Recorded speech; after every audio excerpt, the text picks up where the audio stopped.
It's 3 o'clock in the morning. The air is crisp and quiet. For most people, it's a time to sleep.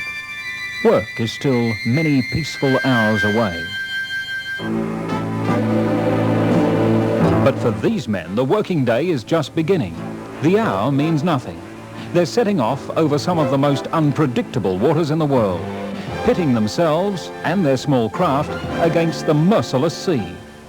Their goal is that delectable and exquisite gourmet's delight, that succulent delicacy, the Western rock lobster.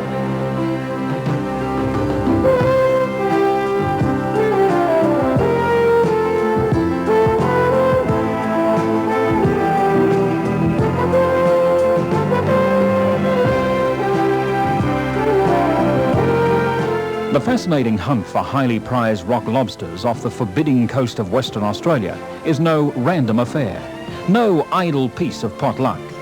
It's carefully thought out by these men, the men of the Fremantle Fishermen's Cooperative Society, paying particular heed to that force that controls their every move, the sea, that harsh mistress who guards her untold mysteries with fearsome relish. The 500 fishermen of the Society depend on this fickle sea for their livelihood. They know her whims and ways, so they treat her with the respect she demands. And their respect is rewarded with red and white gold, rock lobster, one of the world's most sought-after delicacies. And it's the Fremantle Fishermen's Cooperative Society that takes this rock lobster bounty from the deep of the Indian Ocean to its highly efficient processing factories and onto the restaurant platters of the United States of America, Europe, Japan, and Southeast Asia. The Society is solely concerned with the export market. It's grown from one man operating out of a tin shed in 1947 to a multi-million-dollar enterprise, turning over $30 million a year and employing in excess of 150 people. Check all the weights that you'll be loading out on Monday. To snare a prize, you first of all have to set the trap. In this case, the lobster pot. And this is where our story, our quest, begins. Out in the Indian Ocean, where the lobster run. For these fishermen, the working day will begin in those quiet early hours of the morning and lasts 12 hours. It's a 7-day working week during the season, which starts on November the 15th and ends on June the 30th of the following year. The Society fishes the sea from Bunbury in the south to Dongra, north of the home port of Fremantle. 350 miles of tough and treacherous coastline. The men are on their own out there.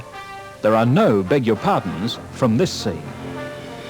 This coastline has been wrecking ships and dreams since the 1600s, when ships like the Dutch East Indiaman, Batavia, sank after meeting with the lurching waves, jagged rocks, and the wild weather.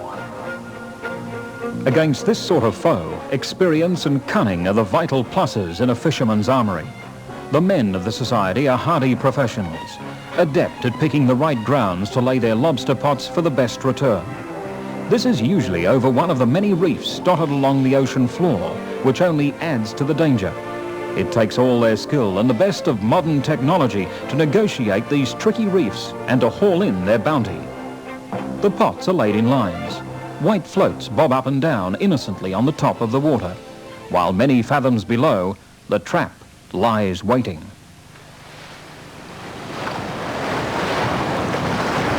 The skipper skillfully maneuvers his boat close to each pot. A grappling hook is thrown over the line.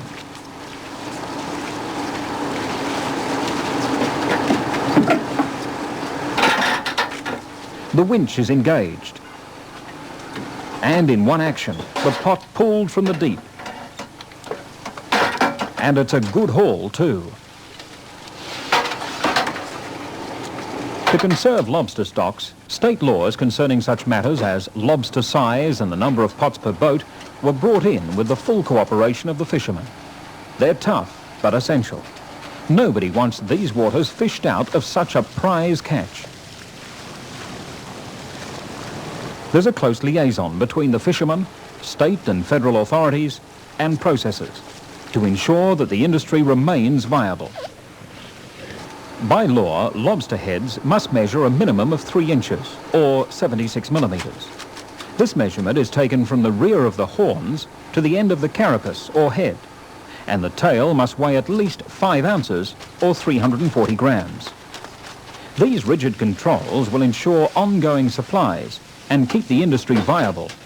While the rest of the world fishes itself out, here, common sense and cooperation prevail.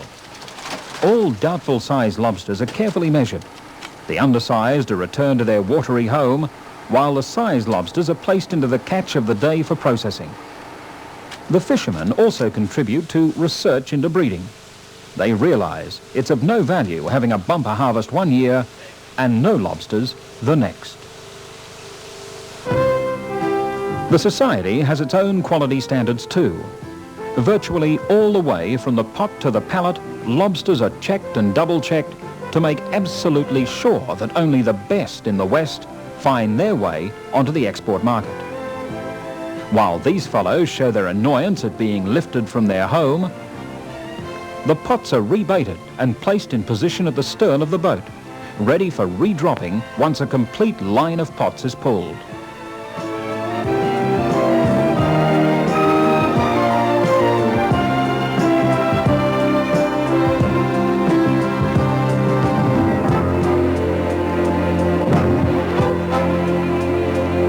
Pots are pulled, emptied and relayed with clockwork precision. It's a smooth, never-ending operation the fishermen of the Society have down to a fine art.